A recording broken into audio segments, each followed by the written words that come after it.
ओम नारायण नारायण नारायण नारायण। सब मित्रों को राम राम। सबका स्वागत है दोस्तों, कैसे हैं आप सब। तो दोस्तों अभी हम रिव्यू करने वाले हैं द मंकी का। आज से ठीक 2 महीने पहले, आज 7 मई है, 7 मार्च को ये फिल्म थिएटर में रिलीज हुई थी। भारत में इसे थिएटर में केवल अंग्रेजी में रिलीज किया गया था। अभी जिस ऑनलाइन स्ट्रीमिंग प्लेटफॉर्म पर ये अवेलेबल है वहाँ पर 4 भाषाओं में ये उपलब्ध दिख रही है, इंग्लिश, हिंदी, तमिल और तेलुगु में। पर थिएटर में ये अंग्रेजी में रिलीज़ हुई थी और इसे मैंने थिएटर में ही देखा था रिलीज़ होने के तुरंत बाद में। और मैंने थिएटर से बाहर आकर जो हमारे चैनल के मेंबर्स हैं उनके लिए एक कम्युनिटी टैब में संक्षेप में रिव्यू भी मैंने शेयर किया था, क्योंकि उस थोड़ा सा मैं बिजी भी था, दूसरी भी फिल्में देखनी थी, तुरंत रिव्यू शूट नहीं कर पाया था। उसके बाद में फिल्म पीछे छूट गई तो छूट ही गई थी। फिर अब इतने देरी से मैं इसका रिव्यू कर रहा हूँ, इसलिए क्षमा चाहता हूँ। अमेरिका में इसे 21 फरवरी को, यानी भारत में रिलीज़ हुई उससे भी 2 सप्ताह पहले रिलीज़ इसे किया गया था। 1 घंटे और 40 मिनट की ये फिल्म है। इसके राइटर और डायरेक्टर है ऑसगुड पर्किंस, जो अपने आप को ऑस पर्किंस भी कहते हैं, जो इससे पहले 4-5 हॉरर फिल्मों को ही डायरेक्ट कर चुके हैं। यानी इस जॉनरा पर उनकी अच्छी खासी पकड़ है, अनुभव है हॉरर फिल्मों का उनको, ऐसा हम कह सकते हैं। और उनकी पिछली फिल्म थी लॉन्ग लेग्स, पिछले वर्ष ही आई थी, उसका भी हमने रिव्यू किया हुआ है। संक्षेप में अगर लॉन्ग लेग्स का वैसे आप हमारा रिव्यू देख लेना। संक्षेप में बताऊं तो लॉन्ग लेग्स कंसेप्ट वाइज उसमें कुछ भी नयापन नहीं था, वही पुरानी बातें, वही सेटनिक कल्ट वगैरह, लोगों को मारना वगैरह जो भी है। और थीम वाइज बिल्कुल सिमिलर थी, बहुत सारी बातें इससे पहले आप देख चुके हैं, वही सब उसमें भी था लॉन्ग लेग्स में। जस्ट विजुअल्स बहुत बढ़िया थे उसके, आप सिनेमेटोग्राफी ले लीजिए, विजुअली दिखने में बहुत रिच थी, बहुत सुंदर थी लॉन्ग लेग्स। तो द मंकी के लिए हालांकि मैं पर्सनली बहुत उत्सुक था।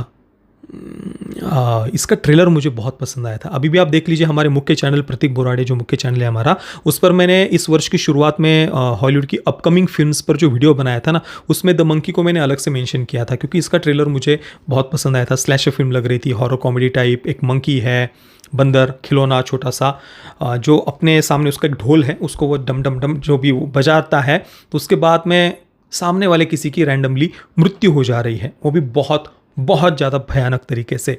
तो कंसेप्ट मतलब दिखने में बढ़िया लग रही थी ट्रेलर से फिल्म, तो काफ़ी उत्सुकता से ही मैं फिल्म देखने के लिए गया था। अभी फिल्म देखने के बाद पता चला कि स्टीफन किंग की द मंकी नाम की 1980 की शॉर्ट स्टोरी पर यह फिल्म आधारित है। तो उत्सुकता काफ़ी थी फिल्म देखने के लिए, परंतु फिल्म बहुत ज़्यादा डिसअपॉइंटिंग थी, बहुत ज़्यादा। ऐसा नहीं कि फिल्म आपको कुछ परेशान करेगी यार, बस छोड़ देने का मन करेगा, पर कुछ भी ऐसा हमारी उत्सुकता बढ़ाने जैसा फिल्म में नहीं है, या हम एंगेज रहे फिल्म में, ऐसा कुछ नहीं है। हाँ, शुरुआत बढ़िया तरीके से होती है दिखने में। यहाँ पर भी मैं कहूँगा कि विजुअली फिल्म दिखने में बहुत रिच लगती है। आप ओपनिंग सीन को देख लीजिए, आपको 90 के दशक की, 80-90 के दशक की हॉलीवुड की जो स्लैशर फिल्म्स रही है, बिल्कुल उसी प्रकार का थोड़ा सा टच आपको देखने को मिलेगा। शुरुआत में फिल्म हम ओपनिंग सीन में देखते हैं कि जो मंकी है वो अपना जो भी ड्रम वगैरह है वो ढोल बजा रहा है। उसके सामने साथ में ही सामने एक टॉय स्टोर, एक खिलौने पुराने सामानों को कुछ एक दुकान दिख रहा है, जो एक भारतीय व्यक्ति के द्वारा चलाया जा रहा है। और शुरुआत में ही एक भारतीय सॉन्ग, एक हिंदी सॉन्ग आप वहाँ पर सुनते हैं, जो सुनकर मुझे लगा यार ये कैसे हिंदी सॉन्ग चल रहा है। पर वो एक भारतीय व्यक्ति का ही दुकान उनको दिखाना था। वहाँ पर जिस वायलेंटली वो बंदर जो बजा रहा है, उसके बाद में जो मृत्यु हो रही है, तो शुरुआत अच्छे तरीके से होती है एक स्लैशर फिल्म की दृष्टि से। विजुअल वगैरह भी बढ़िया लग रहे थे, पर उसके बाद में कहानी जैसे जैसे आगे बढ़ती जाती है ना डायरेक्टर सही तरीके से कैरेक्टर्स को ना एक्सप्लेन कर पाए हैं, ना कहानी के साथ दर्शकों को वो अपने साथ जोड़ पाए हैं। ओपनिंग में ठीक ठाक तरीके से चलती है, 10-15 मिनट तक आगे फिल्म और भी कुछ 2-3 ऐसी प्रकार की हत्या वगैरह होते हुए दिख रही है। 2 भाइयों के माध्यम से इस कहानी को उन्होंने प्रस्तुत किया है।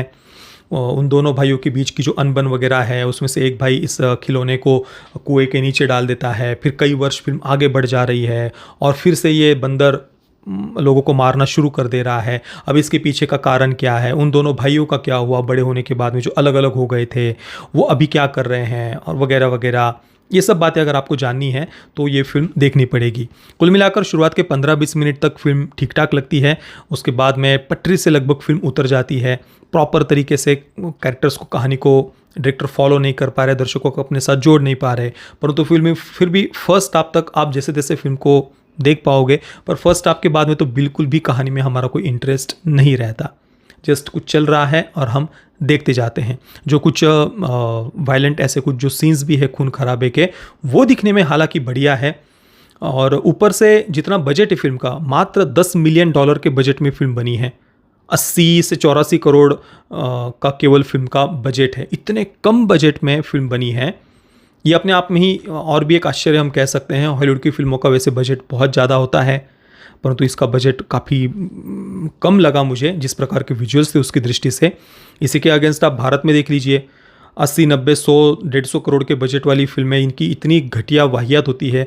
सिंपल सिंपल सी कुछ कोर्ट रूम ड्रामा या कुछ ऐसे क्राइम थ्रिलर वगैरह, इन्वेस्टिगेशन ड्रामा भी हो इनका, उसका भी बजट इनका 100, 150, 200 करोड़ तक पहुंच जाता है, पता नहीं कैसे।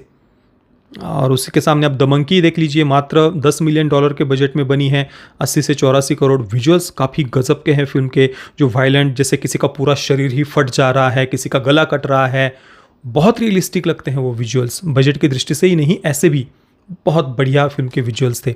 बस कहानी सही नहीं है, मतलब डायरेक्टर कम से कम सही तरीके से उसे प्रस्तुत नहीं कर पा रहे।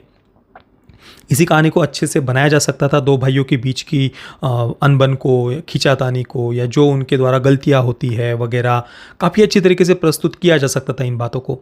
पर डायरेक्टर यहाँ पूरी तरीके से विफल हुए हैं, ऐसा हम कह सकते हैं। जस्ट फिल्म के विजुअल्स अच्छे थे। मैं द मंकी को दूंगा 5 out of 10 stars. Parental guidance की बात करें तो ऑब्वियसली ए सर्टिफिकेट के साथ ही इसे थिएटर में रिलीज़ किया गया था। फिल्म में ढेर सारा वायलेंस है, बच्चों की दृष्टि से बिल्कुल भी ये फिल्म सही नहीं है। बाकी जिन मित्रों ने इस फिल्म को देखा है, आपका अनुभव कैसा रहा, मुझे आप नीचे कमेंट में अवश्य बताना। ये वीडियो देखने के लिए आप सभी मित्रों का बहुत बहुत धन्यवाद। जय श्री राम, वंदे मातरम।